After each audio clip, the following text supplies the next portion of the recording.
this, and it's up to us on how are we going to shift that weakness into our strength. Thank you. Good luck, Angel.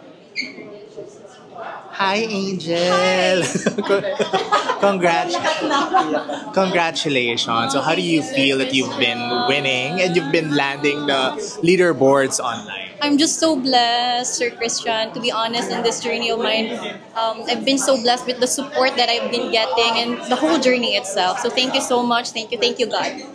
So, many are, of course, asking your reason for joining Miss Philippines. I've been getting that question a lot, sir. But what I always tell them is why not? Why not Miss Philippines Earth? They have already proven for 25 years already that they are here not just for glitz and glam, but they are here because they are fighting for our environment, especially now that climate change is real.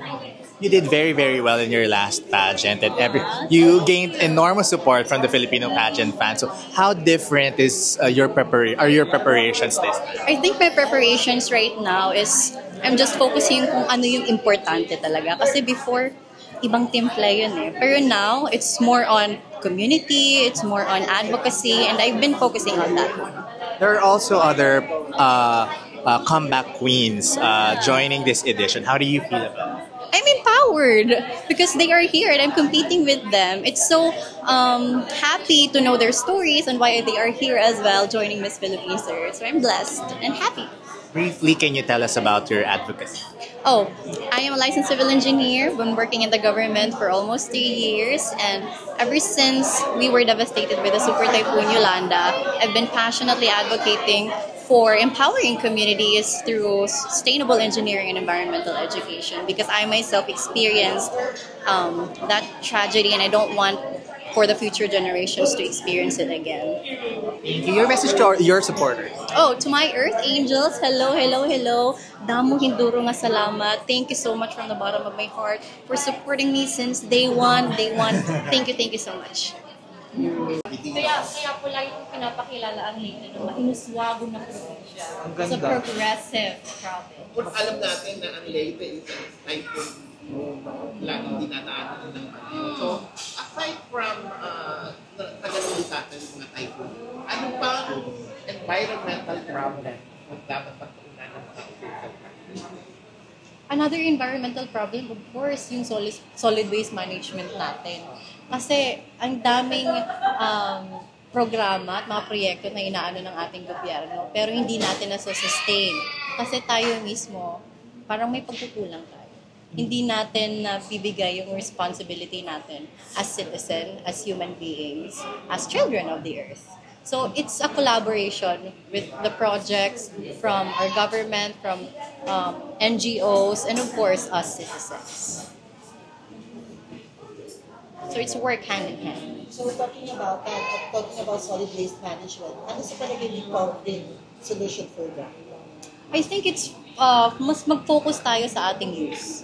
That's why in my municipality, we've been campaigning in different schools. Namimigay kami ng brochures all about RA 9003 or Solid Waste Management Act para maging aware ang kabataan. Actually, right now in our Green Leaders in Action, a training from Miss Philippines Earth, yung project namin with Florida, Tampa, Florida, it's tinawag namin siyang ikaw-tindahan. Parang basura mo, panalo mo. It's a school-based initiative na gagawa kami ng kiosk na yung students in each plastic or biodegradables na pwede nilang ibigay, mag-earn sila ng eco-points or eco-currency that they can exchange into like school supplies. It's a project that we've been working on for our culmination here in the Philippines. Yes. Dami ko masulat dito. Pwede nga, ano gusto mo? Toothbrush? Toothbrush? Pabalik naman tayo sa pageant. So, what is the best lesson that you've learned yung mga previous pageants na tinagyan na pwede mong magamit na ngayon ay sumasali ka? I think, sir, it's always being grateful with everything. Always being grateful and always looking back where you started. And patuloy na ikamit kung ano yung pangarap mo. Kasi yun yung magiging drive mo eh. You know how to be grateful with the people who supports you, with the people who helped you to be where you are right now. Maging marunong magpasalamat lagi. Lalo na sa Panginoon, sa kung anong blessings na binibigay niya sa iyo. Kasi after all, no matter where you are in life, as long as you know how to put your feet on the ground, to appreciate everyone, you'll go, malayong mararating. Yun talaga. Kumusta pala yung support ng fellow candidate mo sa Miss Universe Philippines last year? Kumusta yung support nila sa'yo? Very Nung supportive nalaman sila. nila na join Miss Philippines. Opo, sabi nga nila manunood daw sila. Sila Ate Chris, si Paco Bandeg, sila Ate Laguna. Maraming salamat to my fellow queens for supporting me in this journey. Even nga si Anita din nagsusupport. Thank you. Angel, after your previous pageant, ano yung mga pinagkakabalahan mo before joining Miss Philippines? Before joining, sir, I went back to work talaga. Alam kong kailangan I'm working in DPWH, Regional Office 8. So, hindi naman.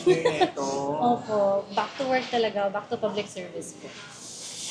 And what's your message pala sa very supportive mom mo na always nandyan sa tabi mo? Wait lang, may VTR tayo? Roll VTR. Message sa very supportive tita and mother. Of course, nung unang sali ko pa lang po kasi ng pageant, it was Binibining La Paz, Villahedores, the municipality that I am representing right now. Na-attract na po niya talaga. Kasi after na nag-post siya ng, may beauty queen, ganito ganyan. Sunod-sunod na po yung journey ko after noon. And it's also because of the support and love that I am getting to my mom. So thank you so much, Ma. Feel ko ramdam ng buong earth ang pagmamahal mo sa akin. So, The Mother Earth. Mother Earth. The real Mother Earth. The Mother of the Earth. Thank Ang you. unang kinakabahan kaysa kay Angel. Ang unang umiiyak. Ay, wait, medyo lang ako. Kumusta si tita yung sa pag-handle sa inyo during the typhoon? Siyempre, maliliit pa kayo parehas. Kumusta si tita nun? Inspirasyon ko talaga siya. Alam mo, pag may mga problema, si mama talaga pinakamaasahan niyo. Tita, may problema kaming lakas. Pera po. And then, Pero talaga, automatic yung isip niya na ganito, ganyan. Alam niya agad kung ano yung gagawin. Parang nag-ano siya ng risk management. Parang nag-master niya ata yun. Kasi siya yung humahandle din ng businesses natin. Anong field ng engineering mo? Civil engineering. Civil engineering. Nakalagay kasi sa bio mo, you believe that empowering communities through sustainable engineering. Ano ba yung sabihin ng sustainable? Actually, it relates to my previous advocacies din. I've been an advocate for sustainable tourism.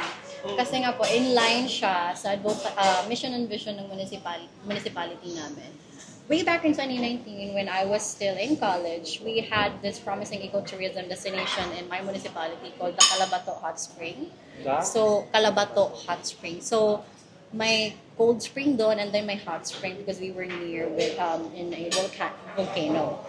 So, after po nun, I encouraged my group na yun yung gawin namin research and thesis to help my municipality. So college ka pala? Opo, I collaborated with them.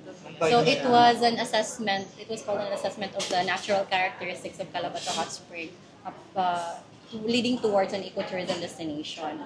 So ayun nga, in-assess namin, ginawa namin ng plano, and after that, na-develop po yung Calabato Hot Spring. And even up to this day, naging tourist destination na po talaga siya. But, nung this February lang, na nasira siya. Yung sa timing. Dahil, nabagyo talaga. Nagkaroon ng soil erosion, nagkaroon ng landslide. So right now, I've been working again with the LGU of La Paz to help them rehabilitate and rebuild the Calabato Hot Spring. Last question from me. I think, nabasa ko sa news, na parang there's an issue sa part ng Leyte regarding the mining. So, what's your message sa mga owner ng mga minero? Mga owner ng mining company. Alam ko meron sa inyong important place na very historical na nasira din because of that mining company. Let's just not put names. Alam ko, alam ko meron sa Leyte. Feel ko, lahat naman kasi ng ginagawa natin, it's a matter of cause and effect eh. Sometimes na-neglect natin yung effect nito because of our greed, because we were thinking of just kung ano yung makukuha natin ngayon rather than thinking for our future generations. So I am really hoping for the companies out there that we put an action on knowing na importante kung ano yung gagawin natin ngayon. Because whatever we do right now, it has an effect for the future generations. Hindi lang kasi tayo yung mahihirapan ngayon, but mas lalo na yung susunod na henerasyon. Angel, you're a singer also. So, ano kantatin natin sa talent competition? Kanta ako. Ilang song? And then mag-guitar din. Watch out. Dahil dyan, sample naman, ano yung song mo for your Miss Philippines Earth Journey na na? Wala daw element of surprise pag Hindi, sinabi yung, ko na. hindi yung song nakakantahin mo sa talent competition. Yung na lang, team song mo for your journey in Miss Philippines. Actually, it's a Christian song. Oh my God. Yes po. Actually, it's a Christian song entitled Ocean because ever since then, yun talaga yung song ko sa life ko. And whenever I'm in doubt, whenever I'm facing many challenges, I always remind myself that no matter what happens, God will always be there for me. And God will walk with me through the storms that I am experiencing. And He will never forsake me. Kahit mga 3 lines lang. Sample. Okay. Mami, okay lang ba mag-sample? Correct. Okay. Ano na lang,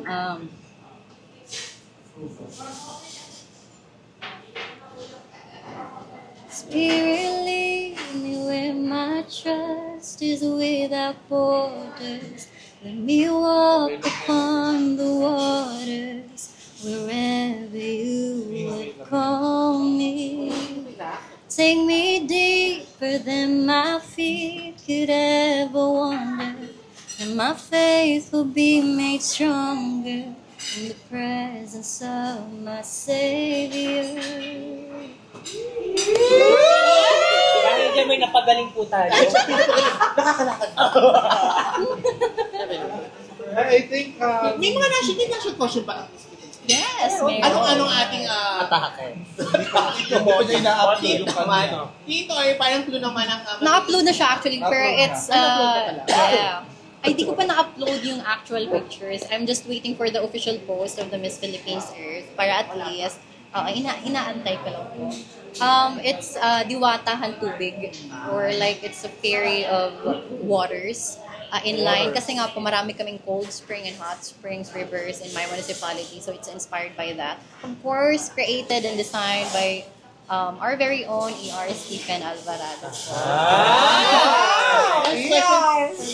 Who's your favorite Miss Philippines or Miss Earth Queen? Miss Carla Henry. Okay lang. Or Henry, happy. Opo, na-meet ko na po siya sa in person din. Pumunta din siya sa coffee shop namin. So, I'm really inspired by her. Kasi even up to this day, nag-work pa rin siya with the organization. And nakikita niyo talaga. Okay. Sample naman ng introduction mo. Okay. Well, introduction na. Yung Waray version. Yung Waray version. Para very you, very me, very... Okay. Wait lang, be. Tatayo ba ako? Pwede naman, be. Pwede naman. Kung anong amats mo, be. Wait lang, be. 1, 2, 3, go. Maupay na adlaw, I am Angel Rose, Campo Tambal, Tikanghan Madinasigon na Bungtuhan Lapas, Probinsyahan Leyte. One more hand later. Okay. Isa pa. Pailan mo. Yan. Medyo lakas. Apply you. 1, 2, 3, go. Maupay na adlaw, I am Angel Rose, Campo Tambal, Tikanghan Madinasigon na Bungtuhan Lapas, Probinsyahan Leyte. Yes! Oh. Lapas, Batchoy. Angel last question. Why should you be the next? Ay, galingan mo. May sinasabi. Iba talaga si Carnoli. Ha? Ano daw? Why should you be the next? Go. 1, 2, 3, go. To be the next Miss Philippines Earth 2025 requires a lot of commitment, a lot of dedication, and of course, it requires for the next queen to be a queen with a heart. And ever since then, I've been passionately advocating towards our environment, and to be the next queen means a lot to me. I will not only be representing myself, but I will be representing my municipality, all eco warriors who are out there, who have been inspired and constantly fighting as well with our environment.